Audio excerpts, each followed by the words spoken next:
That looks all right.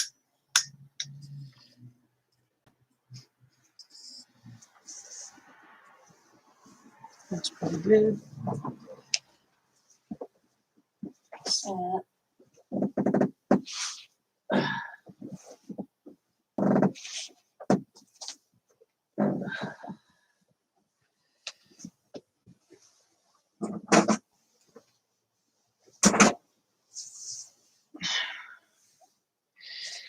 CastForFreedom.com.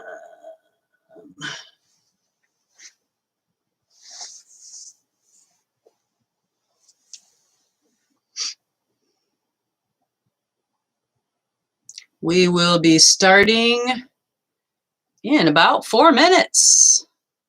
So if you got to get a drink of water or some chips or some popcorn, go get it now.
PodcastForFreedom.com.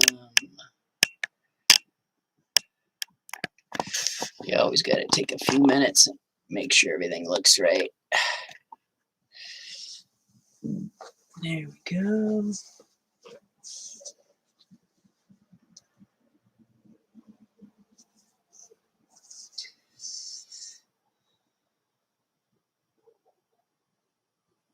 Should I sing the national anthem?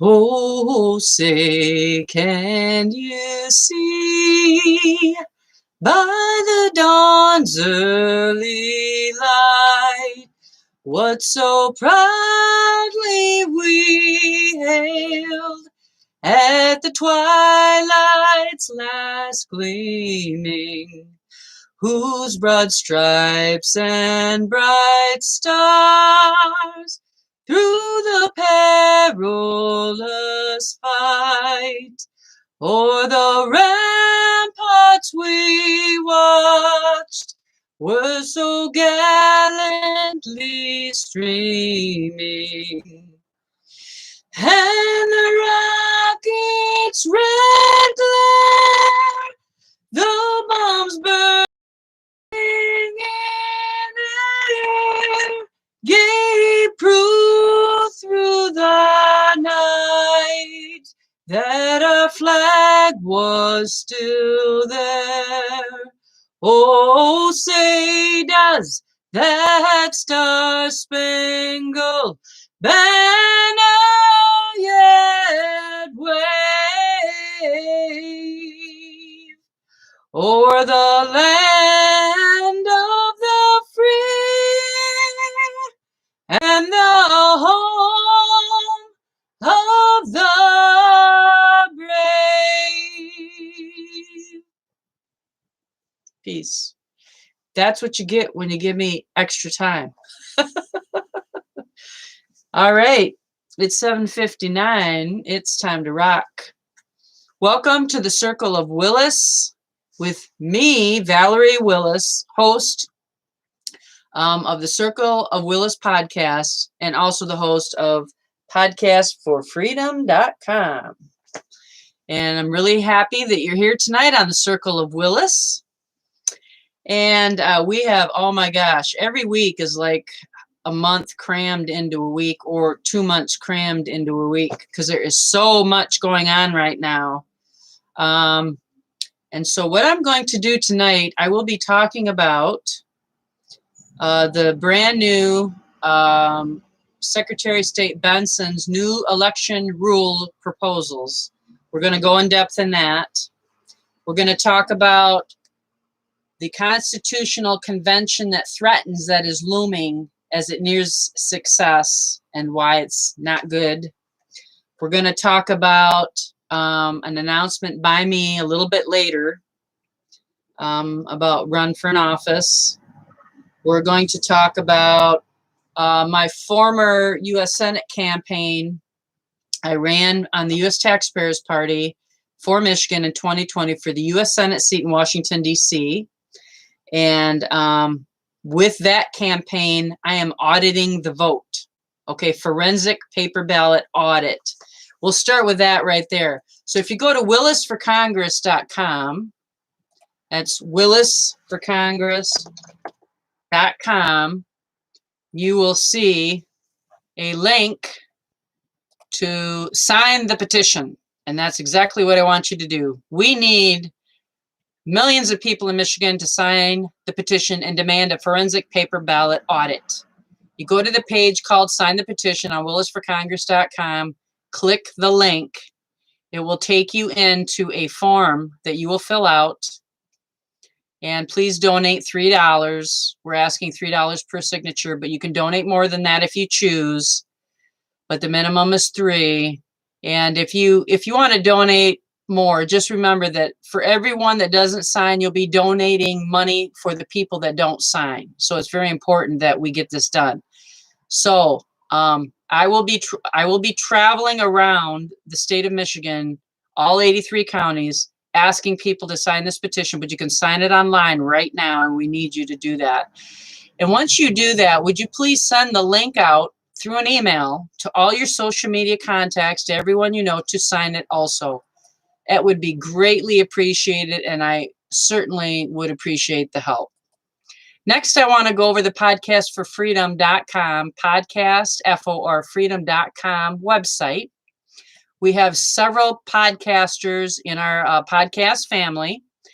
We started doing this because we realized how much education people didn't have, and how much they needed just to understand who they are, the fact that we are sovereign, the fact that we should be governing ourselves, the fact that the U.S. Constitution is not, when people say they have constitutional rights, no, you don't. We have the Bill of Rights. The living souls on the planet have the Bill of Rights. That's our rights. The U.S. Constitution is to supervise and guide and guard our public servants with. That's what the U.S. Constitution does. It's the manifesto for government servants that are serving us. So that's one thing that you'll learn if you come to our podcastforfreedom.com and learn. There's a bunch of free ones here, like the Crcle of Willis is free here. Okay, there's several podcasts for free here. I do Robert's Rules of Order for free here. Why? Because we want people to assemble in their communities, like some people are doing right behind. All the parents are doing with the public school boards that are not listening. So they are assembling, they're gathering together in their communities and their counties, and they are figuring out what they want to do with them and how they want to proceed. And that's exactly what you should be doing. Robert's Rules of Order you should be using in your meetings. We have a faith page where we are reading the 1599 Geneva Patriot Bible. We're doing a recording for those who are vision impaired so that they can listen to a chain reading of the 1599 Geneva Bible before the Bible was changed. And so check it out, podcastforfreedom.com. And you can also go to our Patreon channel, podcastforfreedom.com, at Patreon, where you can subscribe for $5, $10, or $20 a month to get even more knowledge And depends on what your budget is and what your interest level is. But tons of videos over here too. You got Katie Crcle, who knew? She's a constitutional history teacher, a professional woman on the land, walking her own path to freedom and discovering so many things along the way. Our history is not what they're telling us our history is. You need to listen to Katie Crcle. Then we also have The Rub by Mary Quite Contrary, where she discusses tough subjects like CONSTITIONal 19, masking, shots, all that stuff. And we call hers a Silver Lining Podcast because she takes on tough subjects, but she always finds the good inside, what good people can do to help themselves. So check us out on Patreon. And then also, too, we have a Rumble channel now because lately YouTube doesn't seem to like the words that I'm stating. So they've cautioned me, and then they gave me a strike. And so what I do now is I'm live streaming on YouTube, and then I post it on Rumble. So podcast, FORFreedom.com, podcastforfreedom.com. You can go there and check out a bunch more videos. So my friends and I, my Patriot friends and I, we have put in a lot of time and effort over the past 5 months to help people educate themselves. Even on the Podcast for Freedom, we have a family hour that's being uploaded shortly. We've got common law classes. And pretty soon there will be other classes online for free, and some for free and some for subscription on Patreon, that you can start walking your journey to freedom.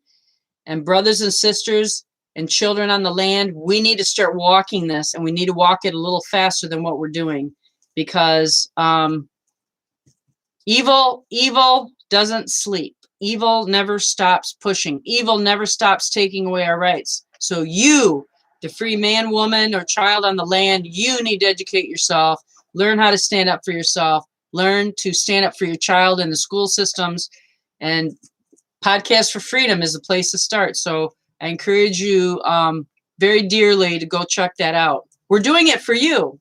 We're not doing it for our health.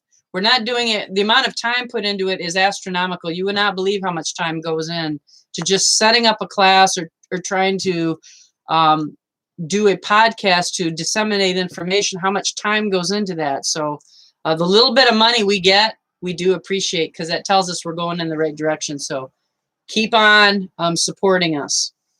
All right, so now we're going to get into our first subject, which is, and I would like to give a shout out to a few people that sent this to me.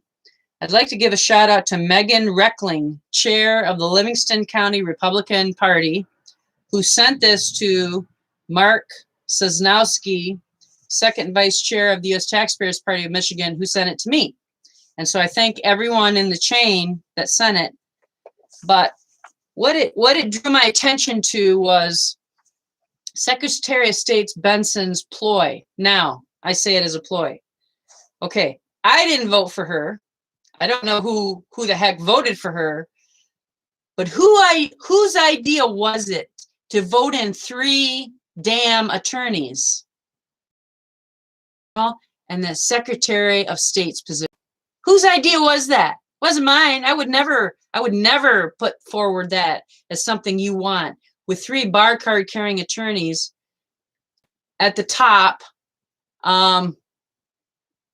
Okay, now they're saying they're having trouble with my live stream. And I have Spectrum, so we don't have any trouble. Okay, we're still going. All right. So anyway, whose idea was it to vote in 3 bar card carrying attorneys into the top 3 positions in our state? You think that was an accident? I don't think it was an accident. I don't think they were voted in either, by the way. All right, so Michigan's Secretary of State proposes new election rules which will weaken our election security. The Michigan Secretary of State recently submitted 3 rulemaking requests to change election rules here in Michigan, all of which would weaken the security of our state's election process. MOAHR 2021-060, would create a process for disqualifying candidates based upon certain information on the candidate's affidavit of identity. Under proposed rule 2021-060, candidates would be required to identify every jurisdiction they have previously sought nomination or election in on the affidavit of identity. Why? Why? Requiring the filing official to examine campaign finance records to ensure a candidate has not made a false statement on their affidavit, and requires the filing official to disqualify a candidate who has an error, even unintentionally, on the affidavit. This is the process that the Michigan Secretary of State used in 2020 to disqualify multiple Republicans from running for statewide office. However, not a single Democrat with the same issue was disqualified. Do you see partisan politics going on again?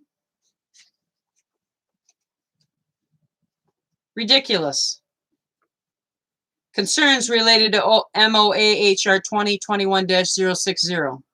If the proposed rules are adopted, candidates who have had their affidavit of identity disqualified cannot reverse the disqualification by filing a correct affidavit, even before the filing deadline. Well, why not? Don't we have the right of due process anymore? Has that been taken away as well?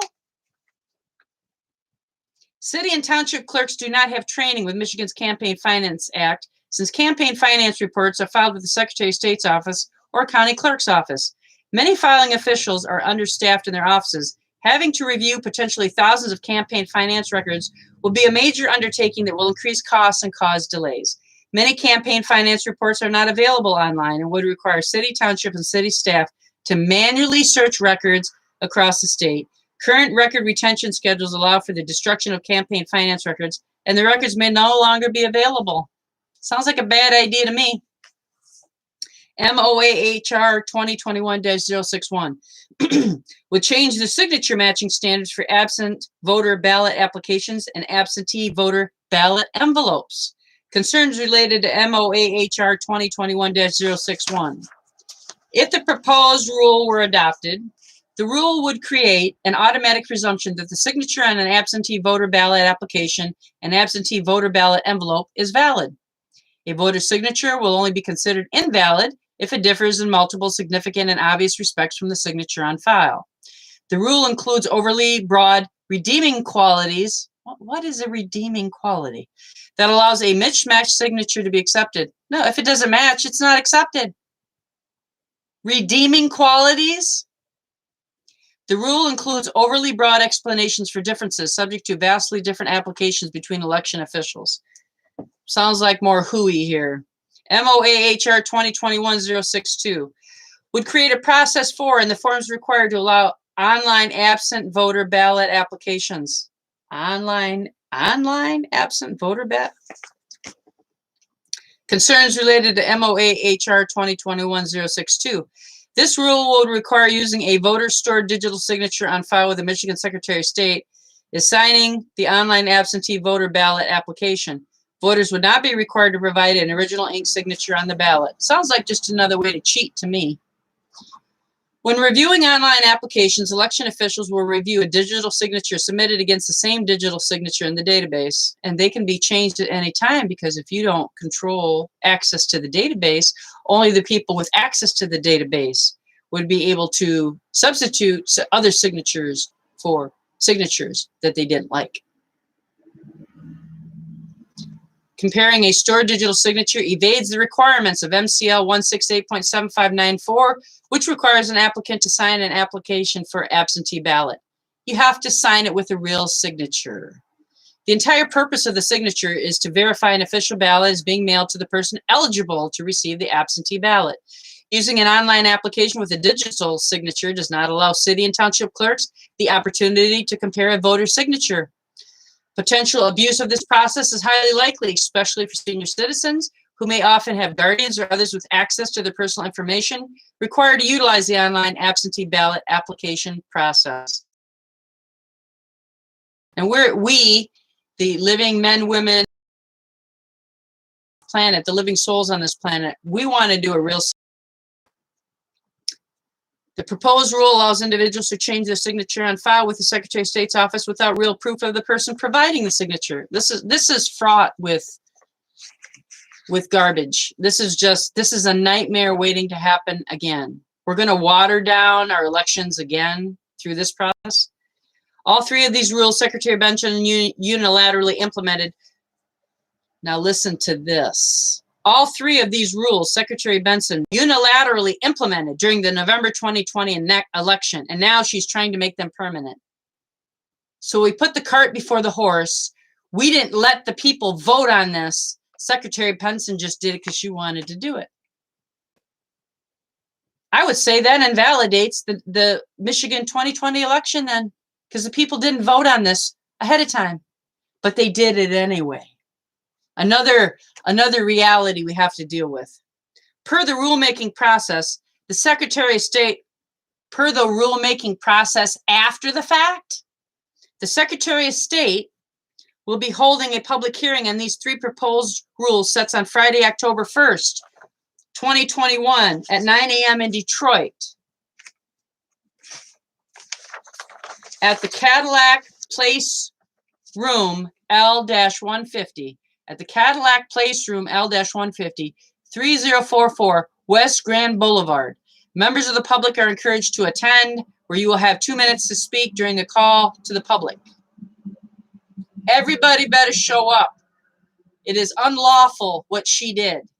She had no right to use rules that were not voted on and approved by we, the people, to use them in the Michigan 2020 election. This is just another reason why the Michigan 2020 election was fought with fraud and manipulation.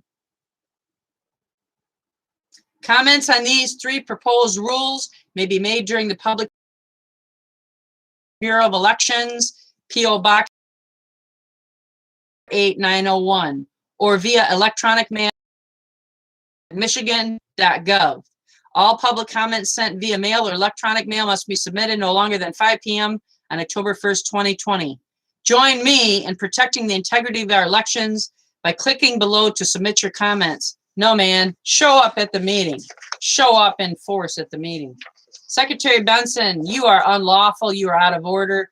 You did not have approval to do this before the Michigan 2020 election. You just did it because you wanted to do it. That in itself will void the Michigan election. Wow, I'm ticked. I can't believe she did that. And whoever voted her in, and they call them the three witches of Michigan, whoever voted them in, I hold you responsible for what your public servants are doing. Now that they are out of order and unlawful, what are you going to do about it? The people who voted these people in, supposedly. So, people, do something about it. Wow, that's just, wow. I got to calm down. All right, let's move on to something happy. Okay. Next, the Wyllys for Congress committee is looking for county ambassadors in all 83 counties to distribute our doorknob bags. Okay, we are demanding a forensic paper ballot audit. We need county ambassadors. We need volunteers in all 83 counties to come forward. If you would like to help out, please call me at 989-448-9580. Again, 989-448-9580 and say, hey, Val, I'd like to help. So we need volunteers in all 83 counties. We would like to distribute at least 5,000 doorknob bags per county. And we also need people to go door to door and sign petitions. The county ambassador position is a paid position. So if you would like to get some money for your efforts, please call us at 989-448-9580. Thank you very much. This is what it says. We're demanding a paper ballot audit. Yay! Okay. Now we're going to get into, I guess what I'll do, I'm going to make my announcement. All right.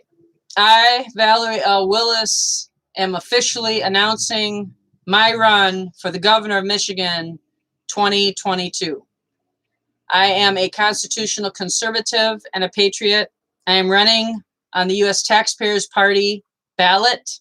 The U.S. Taxpayers Party is also known as the Constitution Party, and we are hoping this year the state of Michigan will allow them to change their name to the Constitution Party. They have been trying for 3 to 5 years to get their name changed, and our beloved Secretary of States have been blocking them. So now we have a legal and a law going through the House and the Senate to officially allow them to do that. And I strongly urge all conservatives to stand behind the Taxpayers Party and allow them to change their name, as it's about time. Right. So I, Valerie Willis, am officially in the race for the U.S. For the Willis for Governor campaign for Michigan 2020.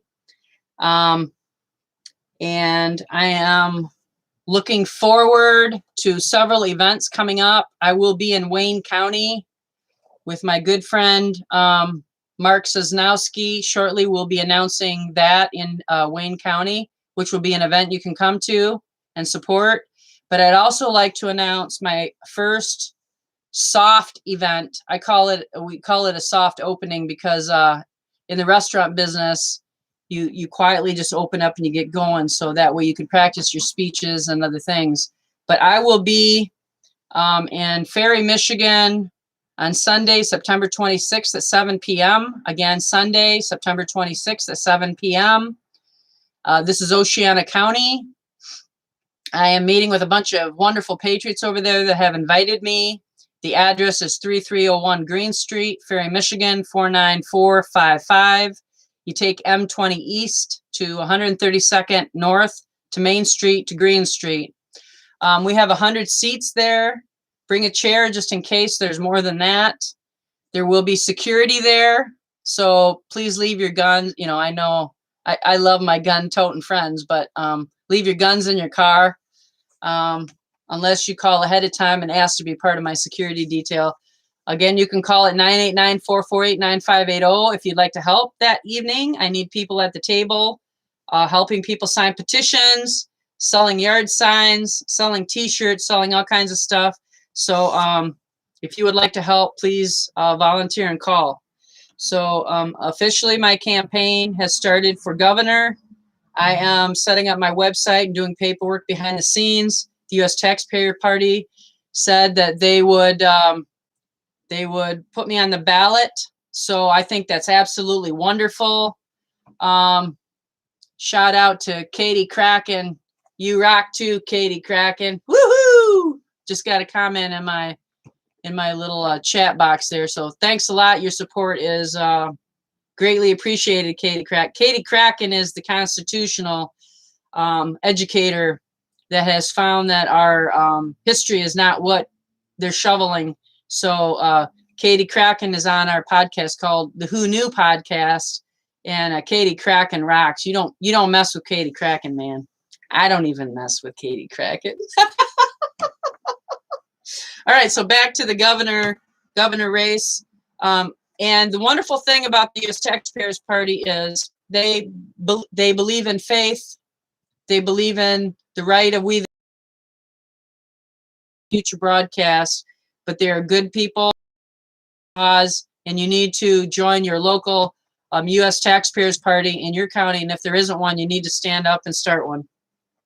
All right, so Sunday, September 26th at 7 p.m., we will be in Ferry, Michigan, Oceana County for a soft opening for governor. Invite all your friends. Tell everybody. Let's show up in force. I will take questions. I'm not afraid of questions. Any question you want to bring it. And then we will go over what my candidacy campaign will look forward going forward. I understand in the Republican vein, there's like 19 candidates running for governor for Republicans. They have to go through a primary, and there will be only one. Democrats have the same thing. There's like 15 or whatever running for Democrat. There will be only one. Willis is already on the ballot. I don't have to go through a primary. Ha ha. So I'm already on the ballot. So you don't need to worry about the Republicans or the Democrats. You just need to vote Willis for governor, because I will put things in order quickly. All right, so let's move on to our I got a couple notes here that I want to go over. So, you know how on YouTube there's all these talking heads, right? All these yap, all these people trying to figure out what's going on and trying to tell you what's going on, and it's like 5 million rabbit holes, and they don't give any evidence and no proof of anything, and you're jumping around trying to understand. You know, I do that too. I jump around podcast to podcast and try to put my ear to the ground and listen to see if I hear anything new. Okay. Sometimes you pick up little kernels, gold nuggets in people's podcasts, and they yada yada forever. They don't say nothing. And all of a sudden, boom, they say something important or interesting.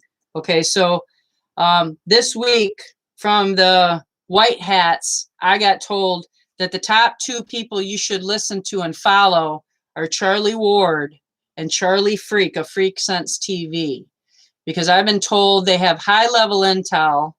And I don't agree with everything they say. Obviously, nobody does. But Charlie Ward does a pretty good job. He does very good with money because that was his background, okay? And Charlie Freak of Freak Sense TV, I love Charlie Ward. Charlie has a podcast that will teach you how to meditate. He talks a lot about clean food and how you need to clean your body out to be able to raise your consciousness and your ability to discern what's going on. Totally agree with that. Homeopathic doctors are the way to go. Don't go near a doctor, you guys. This is not medical advice. This is just what I see. Do what you have to do. Okay, the emergency room is a good place to go if you have to go. But other than that, go to your local homeopathic doctor, okay?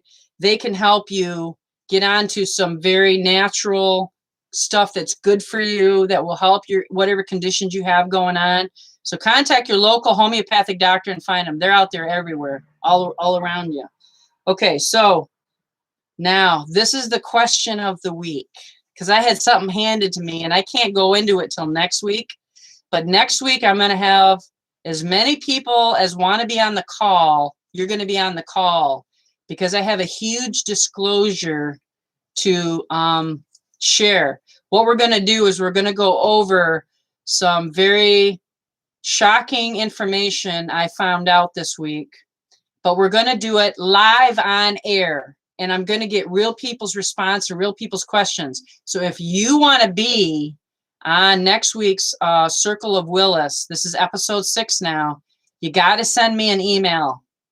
So send it to gwashington1636@gmail.com, gwashington1636@gmail.com, and say, I want to be on episode 6. And then I will bring you in the room so that way you are live on camera, on air, when we disclose this high level. Oh my God, you're gonna be shocked, you're gonna be awed, you're gonna be happy. Okay, not happy about everything, but happy about a lot of stuff.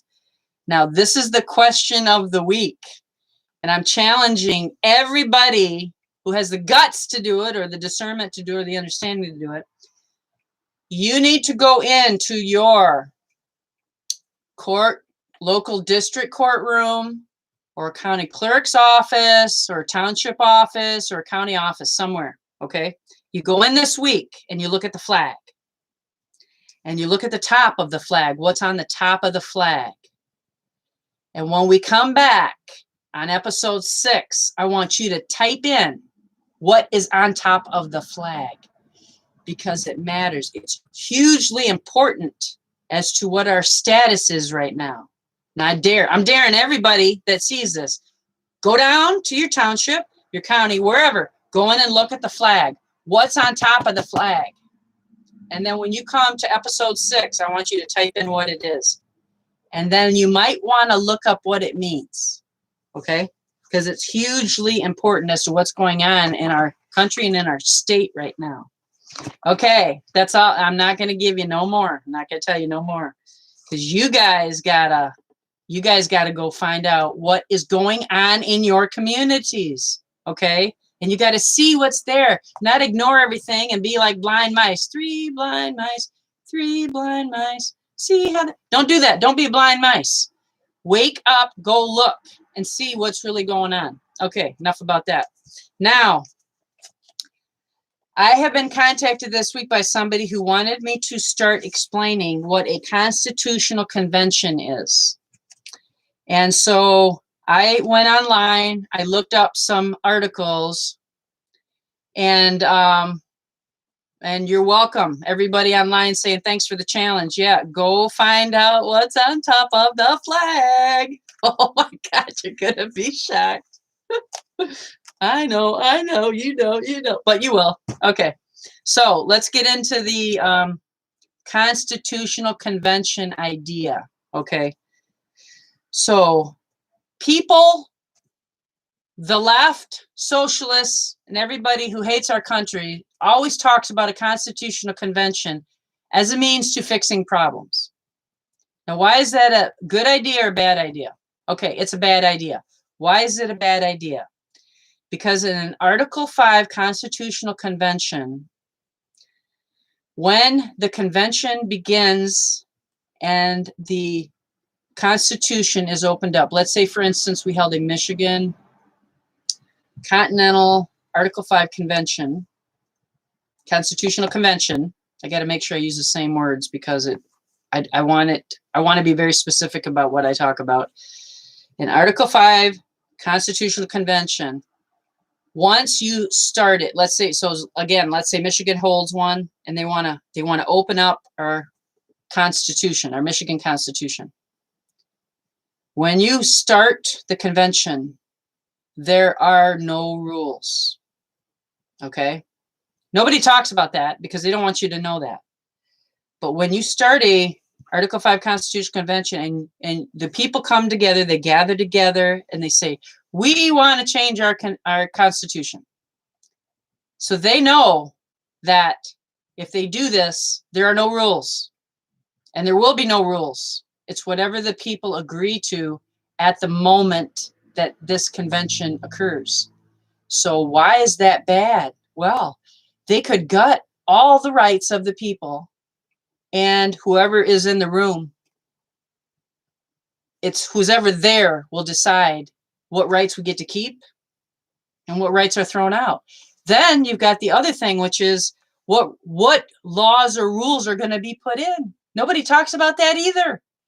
They're there to not only strip out the rights of we the people that empower us, they're there to add a whole bunch of garbage that we don't even get to vote on. It's who's ever at the convention will do the voting. They will decide what our Constitution says. Now, a U.S.-wide constitutional convention, and we'll get into the rules on that in a little bit, but the left, the communists, the Democrats, the socialists, the people who hate our country and our state always talk about starting this. Oh, who else did this? Oh, Catherine Henry in Grand Rapids County, and a bar card carrying attorney said she wanted to do a constitutional convention. Okay, she doesn't represent the people. She represents the bar. Why does she represent the bar and every bar carrying attorney represent the bar? They represent the bar because when they took their oath to become an attorney, they took their oath to the state. They pledged to defend the state. So when you go into a courtroom and you hire an attorney thinking that they're going to work for you when they're there just to take your money, start into this article on the U.S. as Article 5 Convention movement nears success. Okay, this was done March 21st, 2018 by J. Reistenberg. Okay, it was updated in April 2021. So a well-funded, highly coordinated national effort is underway to call a constitutional convention under Article 5 of the U.S. Constitution for the first time in history. Okay, well, that's what this article says. They've been trying to do this for years because they want to gut the federal constitution and they want to gut all the states' constitutions. The result of such a convention will be a complete overhaul of the Constitution, and supporters of the convention are dangerously close to succeeding. Well, let's find out. Let's read this article and find out. With special interest groups gaining more momentum, conservative advocates are just 6 states short of reaching the constitutionally required 34-state goal. I thought it was 38 states had to do it. They are targeting Republican-controlled legislatures in 2021 and are within striking distance. The unknowns surrounding a constitutional convention pose an unacceptable risk, particularly in the current polarized political climate, given how close calling a new convention is. It's time to spotlight that risk and sound an alarm for the preservation of our Constitution, both our state and our federal.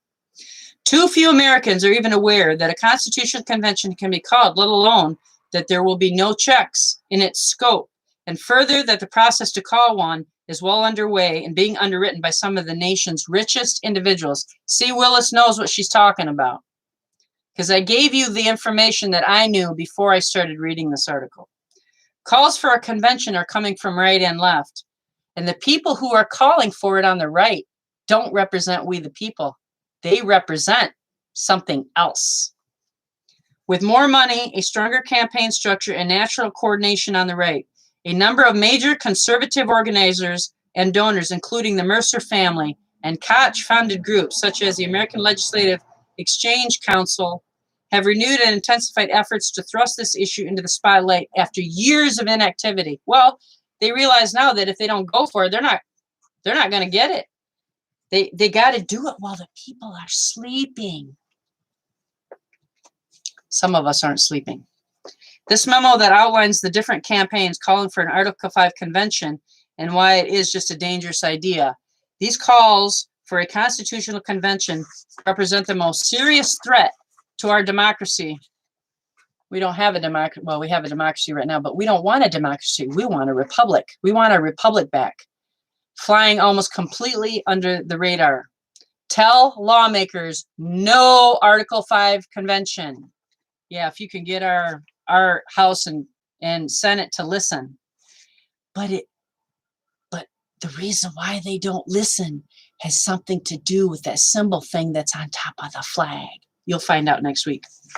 Article 5 of the U.S. Constitution. The U.S. Constitution offers 2 ways to add amendments to our nation's governing document in Article 5. The process is always used for all 27 amendments added to the Constitution since 1789 is for an amendment to pass with a 2/3 vote in each chamber of Congress and then be ratified by 3/4 of the state. They can't get that together either. Thank God. The other untested way laid out in Article 5 is for 2/3 of state legislatures to call for a constitutional convention, also known as an Article 5 convention, to add amendments to the Constitution once they are ratified by 3/4 of the states. Throughout the 230-year history of the U.S. Constitution, an Article 5 convention has never been called by Congress. The Constitution offers no guidelines or rules on how a convention would work, or if a convention can be limited to considering one amendment or subject. There are no rules, people. Since the Constitution offers no guidance on how applications for a convention should be counted, scholars have offered various legal opinions, of course they have, on the counting of convention applications, but it is generally agreed that all applications from 2/3 of the state legislatures, 34 states, should be on the same issue for a convention to be called. The text of Article 5 of the U.S. Constitution. Now, this is the actual text.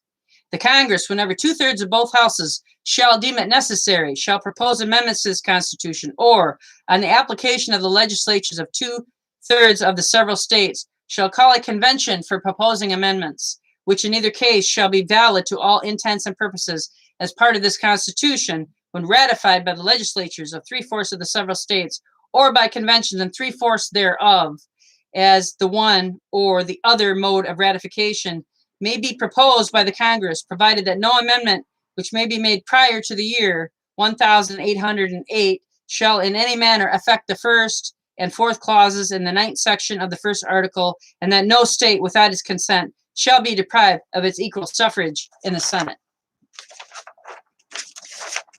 Current Article 5 convention campaigns. The balanced budget amendment effort. While there are several ongoing pro-convention campaigns, the effort to add a federal balanced budget amendment to the Constitution has progressed the furthest. Throughout the 1970s and 80s, Dozens of state legislatures passed resolution or calls for an Article 5 convention to propose a balanced budget amendment. Some BBA proponents claim that by 1989, 32 states had called for a convention for a balanced budget amendment. Concerns about a potential runaway convention, plus an intensified drive to push a BBA through Congress, led over a dozen states to rescind their convention calls between 1989 and 2010. However, conservative interest groups have revived the convention plans, persuading more than a dozen state legislators to pass Article 5 convention calls since 2011. With the help and endorsement of the American Legislative Council, of course, a corporate lobbying group masquerading as a charity, the Article 5 BBA campaign has gained steam in the last decade. Most convention proponents now agree that 27 states have live calls for a BBA convention, i.e., where the state has not passed a rescission to nullify an earlier call. That means they are just 6 states shy of the constitutionally required 34 applications. And again, I say it's 38, not 34. So I wonder if something's been changed since the last time I looked at this. The Article 5 BBA campaigns are primarily targeted for GOP-controlled state legislatures that have not had an Article 5 BBA application on the books. Kentucky, Idaho, Montana, South Carolina. Those will be the main targets for the 2021 sessions. You states are hereby warned. Get to your House and Senate reps and tell them no and sit on them and make them listen. In March 2019, former Wisconsin Governor Scott Walker became the honorary chair of the Center for State-Led National Debt Solutions, one of the main groups advocating for the BBA convention application in states. Walker, Alec, and other BBA advocates have also announced a plan to force a convention by adding applications from the states that have BBA applications together with 6 states with plenary convention applications. Due to the threat of an Article 5 convention, several state legislatures have rescinded their Article 5 BBA convention applications, including Delaware in 2016, New Mexico in 2017, Maryland 2017, Nevada 2017, and Colorado 2021. Had those 5 states not rescinded their applications, BBA conventions would be at 32 states, just 2 away from reaching the 34 state goal. The Convention of States effort. Another conservative call to a new constitutional convention known as the Convention of States is also underway. This proposal calls for a convention for the broad purpose of limiting the powers of the federal government, imposing fiscal restraints on federal spending, and applying term limits for members of Congress. The vague language in the Convention of States proposal perfectly illustrates the threat of a runaway convention. Now you understand how tricky they are, because they take our topics that we want, they put them in, but it's their agenda. The Convention of States effort has major resources behind it, including at least $500,000 from the Mercer family, known for their support of President Trump and Republican candidates, and numerous large contributions from the Koch Connected Donors Trust. The well-funded Convention of States campaign is led by the Tea Party Patriots, co-founder Mark Meckler, and former U.S. Senators Tom Colburn. Republican Oklahoma, and Jim DeMint, Republican South Carolina. DeMint also is a former Heritage Foundation president. The campaign has garnered major endorsements from other major conservative media personalities, elected officials, and special interest groups, including Senator Mark Rubio, former Arkansas Governor Mike Huckabee, Texas Governor Greg Abbott, Senator Rand Paul, former Florida Governor Jeb Bush, Mark Levin. He supports Convention of States. That's what soured me on him. No way. You're a Republican? Mm-mm. Sean Hannity. Pete Hegseth. Alan West. Also supported John James. Now, Alan West is an alleged Republican supporting a Democratic candidate for U.S. Senate seat in Michigan. I'll say that again. Alan West supporting John James. Alan West is supposed to be a Republican. John James is a proven Democrat running in a Republican seat in the U.S. Senate race in Michigan 2020. What is going on with all these people? They're lying. Former Alaska Governor Sarah Palin. Sarah Palin, my girlfriend. What are you doing? I got to talk to her. Florida Governor Ron DeSantis. Disappointing. the American Legislative Exchange Council, and others. You see how these people don't do their homework. September 2016, the Convention of States held a mock convention to come up with proposed amendments to the Constitution. The results show how they plan to use a convention to implement an extreme agenda into the Constitution and how a convention cannot be limited. The changes they propose found here would drastically alter the federal government, put civil rights and needed programs, including Social Security, Medicare, and Medicaid, at risk. In just the last 5 years, a Convention of States resolution has passed in 15 states: Georgia, Alaska, Florida, Alabama, Tennessee, Indiana, Oklahoma, Louisiana, Arizona, North Dakota, Texas, Missouri, Arkansas, Utah, and Mississippi. You notice the southern influence down there? Wolf pack effort. There's also an effort underway to call an Article 5 Constitutional Convention for an amendment overturning the U.S. Supreme Court's decision in Citizen United v. FEC. Leading this effort is a group called Wolfpack, founded by left-wing political commentator Cenk Uygur. Since 2014, Wolfpack's resolution has passed in just 5 states: Vermont, California, New Jersey, Illinois, and Rhode Island. Common Cause fully supports overturning Citizens United and other cases that have bolstered the undue influence of money in politics. We support a constitutional amendment as one path, but oppose an Article 5 convention as the mechanism for the reason that are discussed later in this memo. An amendment overturning Citizens United is by no means the only solution to reform our democracy so that people are put first. It must be part of a larger context of solutions, including public financing of elections, strong disclosure of political spending, election administrative modernization, impartial redistricting reform, and other pro-democracy solutions. U.S. term limits. U.S. term limits, a group founded and funded by conservative megadonor Howard Rich, is also leading a campaign for an Article 5 convention to propose a constitutional amendment to term limit members of Congress since 2016. 4 states have passed Article 5 convention applications on term limits: Florida, Alabama, Missouri, and West Virginia. I disagree with term limits. People only want term limits when there's bad people in. When you have a good person in, you don't want term limits. But a term limit that you already have is called voting. If you don't like someone, vote them the heck out. Vote them out. Okay, so we don't want term limits. Okay, they're using the things that we believe are important and they're twisting them with their agenda. Okay, you got to do your homework when you're looking at people and groups. You really got to dig in. Katie Crcle knows how to dig in. You should listen to her. She knows how to connect stuff together that isn't even connected together. Okay, now we're getting down to the heart of the matter. We've got about 12 minutes left, and we'll finish this. And if we don't finish it this week, we'll go into next week. I like to stay to about an hour for the podcast. Why the Article 5 convention process is a threat.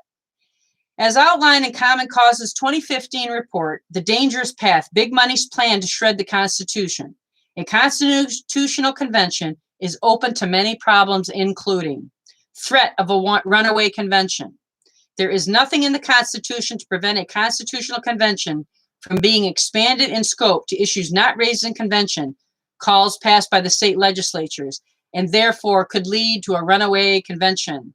Did you know in a constitutional convention, they can also set aside an entire constitution and start over again from scratch? Did you know that? If they agree, they can do it. Influence of special interests.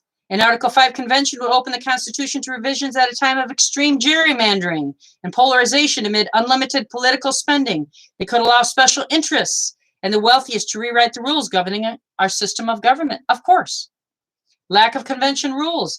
There are no rules governing constitutional conventions. A convention would be an unpredictable Pandora's box. The last one in 1787 resulted in a brand new constitution. One group advocating for a convention of states openly discusses the possibility of using the process to undo hard-won civil rights and civil liberty advances and undermine basic rights extended throughout history as our nation strove to deliver on the promise of democracy and the promise of a republic that works for everyone.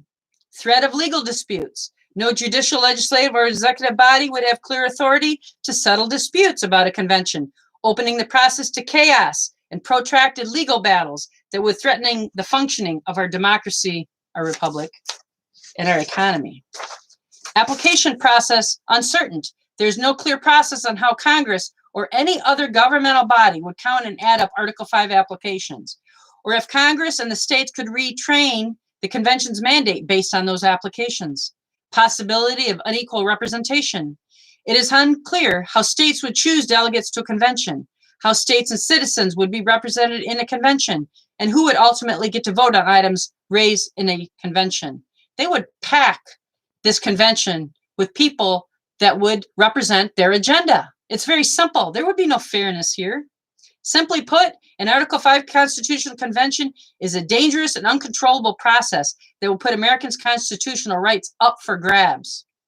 At a time when extreme gerrymandering has created unprecedented polarization and big money buys access and influence for a few wealthy special interests, a new constitutional convention would lead to chaos. The interests of everyday Americans would be shut out of the ultimate closed-door meeting. There would be no way to limit the scope of a constitutional convention and no way to guarantee that our civil liberties and constitutional processes would be protected. The constitutional rights and civil liberties that could be impacted in an Article 5 convention include the freedom of speech, freedom of religion, privacy rights, the guarantee of equal protection under law, the right to vote, immigration issues, and the right to counsel and a jury trial. So, my friends, Wyllys, candidate for governor, I say no to a constitutional convention at any time. Only in the beginning of our country's history was it possible. And what they did is yes, they were lawyers. Okay, they were common law lawyers at the time. Some of them, I'm not going to discuss whether they were barred card carrying or not. I'm going to leave that for you to go dive into Katie Cracken's Who Knew podcast and find out for yourselves. They were common law lawyers, but they also agreed to agree. And what they did is, because they loved each other, they lived by each other, they worked with each other every day, they farmed together, they fought together, they were a very close-knit group. They locked themselves in the church and they didn't come out until they agreed. Okay? Today, I do not see that happening yet. There is chance and hope for this to happen. And I'm going to leave you with this thought. As we come together, even on this podcast, I created this as a place for people to come together and share information and get information and take back their information to their towns and their counties and their parent groups and their school groups. Think of this. We the people in every village, township, county, state, nation, the world, we need to come together in peaceful teamwork to fix our communities. Only through your vigilance, only through assembling together peacefully and agreeing to work peacefully in harmony and together until all the problems are resolved, will we fix this world. This world that I see is not the world I want to live in. That's why I'm running for governor. I'm not doing it for my health. I'm not doing it to generate money. I'm not doing it for any other reason except the world I live in today. I call Michigan hell, to be honest with you. It's a horrific place right now. Our economy is smashed. Our people are sick. They're getting, and they're doing this, and they're confused, and they're scared, and many business owners have lost their businesses, and I'm mad as hell about that, and we're going to do something. Well, we will rectify that if you put me in this office. We will fix that. There will be restitution for business owners. But we have to come together in peaceful assembly and in teamwork to work together to take back our towns, our villages, our counties, our states, our legislatures, our school boards, our churches, our town meeting groups. We need to come together in peaceful, resolute assembly to stand up and say, no more. We're not going down this path no more. You had your chance. You had your shot. You had a year to handle all this, and all I see is destruction all around me, and I can't take it anymore, and that's why I'm running for governor. So you are Superman in your family or Superwoman in your family. You are the one that represents your family. You need to stand up and say, no more. We're not doing this no more. We're not going down this path. We, as the people in our community, we will sit down, reason out, assemble, talk quietly and peacefully, and we will figure out the path forward. And I'll tell you what, we the people have all the answers. We do. And with that, this ends the 5th episode of the Circle of Willis. I'm glad we could gather here together tonight. And thank you for listening so much. And next week, we will be back at our regular time at 7 p.m. I apologize. I had some technical difficulties tonight, but we are at 7 p.m. Standard Eastern Time. If you would like to get the email that I send out every week, and all you have to do is send an email saying, please put me on your list to gwashington1636@gmail.com, gwashington1636@gmail.com. And next week, we're going to have a new look. We're going to have more psychedelic, funky, cool music. And I found a new studio that I'm going to start using. I couldn't get it together this week. But and next week, we dive into our big topic that I just discovered. And so if you want to be on the show, send an email to gwashington1636@gmail and say, hey, Val, I want to be on the show. And you will be live on the show with us while I read, oh my gosh, 2 documents that are shocking, just shocking. You will not believe the situation that we're in right now, but it is historic. It is wonderful. We are making history right now, and I want you on episode 6 of the Circle of Willis. God bless. Have a wonderful night. Stay safe and stand up. Amen. Peace.